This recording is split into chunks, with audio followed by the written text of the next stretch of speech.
Há uma divisão que atravessa todas as grandes religiões do mundo, silenciosa mas devastadora. A divisão entre aqueles que usam a fé como caminho de transformação espiritual e aqueles que a usam como instrumento de poder, controle e materialismo.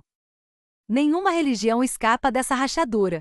Em todas elas coexistem dois grupos fundamentalmente opostos: os que vivem a fé como evolução da alma, e os que a instrumentalizam para fins terrenos. O Espiritismo chama isso de diferença entre os que evoluem e os que estacionam na escala moral.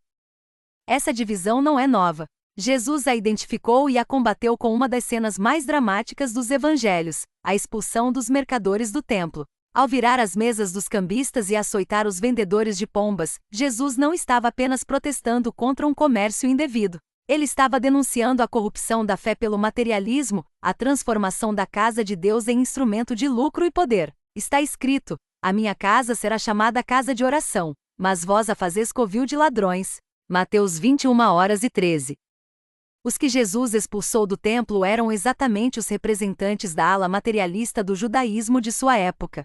E Jesus, irado, a única vez registrada nos evangelhos em que ele age com fúria, os expulsou. Essa cena é o símbolo perfeito da divisão que atravessa todas as religiões até hoje.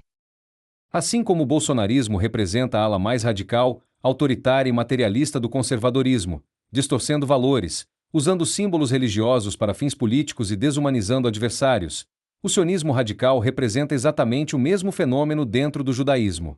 Os sionistas são os bolsonaristas do judaísmo, usam a religião como escudo, o nacionalismo como arma e a desumanização do outro como método. O judaísmo histórico e espiritual sobreviveu milênios através da sabedoria, do estudo, da resiliência e de valores proféticos de justiça e paz, o Shalom. O sionismo radical, ao fundir nacionalismo político com supremacismo religioso, trai essa herança. Ele transforma uma fé de sobrevivência e sabedoria em uma máquina de guerra, ocupação e opressão, e para isso, recorre a interpretações extremistas de textos antigos. É um desserviço ao judaísmo da mesma forma que a Inquisição foi um desserviço ao cristianismo. Ambos usaram o nome de Deus para praticar o que Deus jamais ordenou. Para entender a profundidade desse desserviço, é preciso examinar as citações frequentemente associadas ao sionismo radical e aos ensinamentos rabínicos extremistas. Sobre a desumanização do não-judeu, o Sanhedrin 59 afirma que matar goim é como matar um animal selvagem. O Abódazara 26b diz que mesmo os melhores dos gentios devem ser mortos. O Baba Nessia 114 é ainda mais explícito: os judeus são seres humanos, mas as nações do mundo não são seres humanos, mas bestas. Sobre a ausência de misericórdia, Will Cotracon ordena: não salve um goim em perigo de morte, e não tenha misericórdia dos goim. O Tosef Abódazara estabelece uma justiça desigual: se um judeu mata um gentil, ele não é responsável. O Shulchan Aruch afirma que todas as propriedades de outras nações pertencem à nação judaica. Sobre o engano e o falso testemunho, o Shabbos Ag autoriza jurar falsamente usando palavras enganosas. O Libre David ordena que se um judeu for chamado a explicar os livros rabínicos, deve dar apenas uma explicação falsa, e quem violar essa ordem será condenado à morte. E há ainda citações que autorizam a violência sexual contra crianças gentias de 3 anos de idade. Passagens que dispensam qualquer comentário adicional sobre o abismo moral que separa esses textos de qualquer princípio espiritual genuíno. O que torna essa situação ainda mais grave é que essas citações extremistas não apenas contradizem o Novo Testamento, elas contradizem o próprio Antigo Testamento que dizem defender. O 6º mandamento, entregue por Deus a Moisés no Monte Sinai, é absolutamente claro: não matarás. Êxodo 20h13. Sem asteriscos. Sem exceções para goim. Sem cláusula para inimigos. A lei é universal. Quem usa o Antigo Testamento para justificar a morte de civis está violando a própria lei que diz seguir. É uma contradição que se destrói por dentro.